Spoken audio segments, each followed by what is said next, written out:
আসসালামু আলাইকুম। আজকের ভিডিওতে আমরা জানব আনসার ব্যাটালিয়ন কি, তাদের কাজ কি, কিভাবে একজন আনসার ব্যাটালিয়নের সদস্য হওয়া যায়, এর ট্রেনিং কেমন হয় এবং পোশাক এবং সকল সুযোগ সুবিধা কেমন থাকে। তাই আপনারা যারা আনসার ব্যাটালিয়নে যোগদান করতে চান অবশ্যই আজকের ভিডিওটা অবশ্যই আপনি শেষ পর্যন্ত দেখবেন। তো এই ভিডিও শেষে এমন একটি টিপস দেব যেটা আপনি কখনো জানেনই না। আপনি কি জানেন যে বাংলাদেশে এমন একটি বাহিনী রয়েছে যারা একদিকে যেমন অভ্যন্তরীণ নিরাপত্তা দেয়, অন্যদিকে দেশের বিভিন্ন সরকারের গুরুত্বপূর্ণ স্থাপনায় নিরাপত্তা দেয়। হ্যাঁ, আমি বলছি আনসার ব্যাটালিয়নের কথা। এখন অনেকেই প্রশ্ন করতে পারে, আবার আনসার ব্যাটালিয়ন কি? বাংলাদেশ আনসার ও গ্রাম প্রতিরক্ষা বাহিনীর আনসার অ্যান্ড বিডিবি সবচেয়ে বড় একটা প্যারামিলিটারি ফোর্স। আনসার ব্যাটালিয়ন হলো শৃঙ্খলিত প্রশিক্ষিত বাহিনী যারা বিশেষ নিরাপত্তা দেয় বা গুরুত্বপূর্ণ দায়িত্ব পালন করে। 1995 সালে কিন্তু আনসার ব্যাটালিয়ন গঠিত হয়। এর প্রধান লক্ষ্য হলো নিরাপত্তা ও লক্ষ্য বা সরকারের গুরুত্বপূর্ণ প্রকল্পে নিরাপত্তা দেওয়া, বিশেষ করে প্রয়োজনে আইন শৃঙ্খলা ও সহযোগিতা করা। এখন বলবো আনসার ব্যাটালিয়নের কাজ ও দায়িত্ব কি। দেশে বিভিন্ন জেলার কোর্টে বা বিদ্যুৎ প্রকল্পে বা কারাগারে, শিল্প কারখানা, বিদেশি স্থাপনা নিরাপত্তা দেয় এই আনসার ব্যাটালিয়ন। নির্বাচনকালে ভোট কেন্দ্রে দায়িত্ব পালন করে। কোনো জাতীয় বা আন্তর্জাতিক ইভেন্টে নিরাপত্তা নিশ্চিত করাই হচ্ছে আনসার ব্যাটালিয়নের কাজ। পরিস্থিতি পুলিশ, বিজিবি ও বাংলাদেশ সেনাবাহিনীর সাথে যৌথভাবে এরা দায়িত্ব পালন করে। জাতিসংঘের মিশনও তারা পায় নিয়মিত হলেও বিশেষ ক্ষেত্রে। এখন আমরা আলাপ করব কিভাবে একজন আনসার ব্যাটালিয়নের সদস্য হওয়া যায়।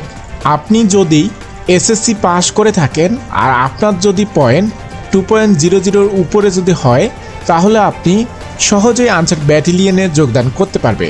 তবে এইখানে শারীরিক যোগ্যতা অবশ্যই আপনার থাকতে হবে। যেমন পুরুষ প্রার্থীর ক্ষেত্রে উচ্চতা থাকতে হবে 5 ফুট 6 ইঞ্চি, নারী প্রার্থীর জন্য উচ্চতা থাকতে হবে 5 ফুট 2 ইঞ্চি। বয়স 18 থেকে 22 বছরের ভিতরে আপনার থাকতে হবে। যাদের বডি ফিটনেস ঠিক আছে তারা কিন্তু আনসার ব্যাটালিয়নে একজন সৈনিক হিসেবে যোগদান করতে পারবে। আনসার ব্যাটালিয়নের সদস্যের ট্রেনিং কেমন হয়?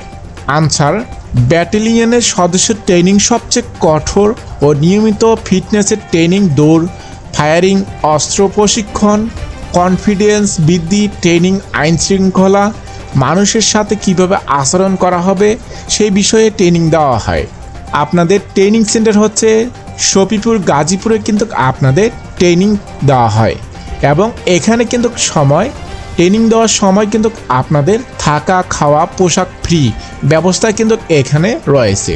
তো এখন আমরা আলোচনা করব বাংলাদেশ আনসার ব্যাটালিয়নের বেতন ও সুযোগ সুবিধা ও চাকরির নিরাপত্তা সম্পর্কে। নিয়োগের পর শুরু হতে 2 বছর পর বা 3 বছরের ভিতরে আপনার কাজ করতে হবে চুক্তিতে, যেটা বেতন থাকবে আপনার 10,200 টাকা থেকে 24,680 টাকা।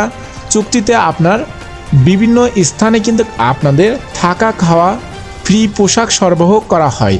বিভিন্ন সরকারি হাসপাতালে ব্যাটালিয়নের এমন একটি পোশাক যেখানে আপনি দেশের সেবা করতে পারবেন, পাশাপাশি একজন গর্বিত সৈনিক হিসেবে আপনি গড়ে উঠতে পারবেন। এটি একটি চাকরি নয়, বরং এটি একটি দায়িত্ব, একটি সেবা। তাই যারা সরকারি বাহিনীতে যোগদান করতে চান তারা কিন্তু অতি সহজেই কিন্তু আনসার ব্যাটালিয়নে কিন্তু যোগদান করতে পারবেন। আপনারা যারা এসএসসি পাস করেছেন এখন কিন্তু 28তম আনসার ব্যাটালিয়নের কিন্তু নিয়োগ বিজ্ঞপ্তি কিন্তু চালু আছে। আপনারা কিন্তু চাইলে এখানে আবেদন করতে পারবেন। তো বন্ধুরা, এই ছিল মূলত আনসার ব্যাটালিয়ন সম্পর্কে ধারণা। আপনাদের যদি কোনো প্রকার প্রশ্ন থাকে অবশ্যই এই ভিডিওর কমেন্টে জানাবেন। তো আজকের ভিডিও এ পর্যন্তই, দেখা হচ্ছে নতুন ভিডিও প্রকাশ করলে। আল্লাহ হাফেজ।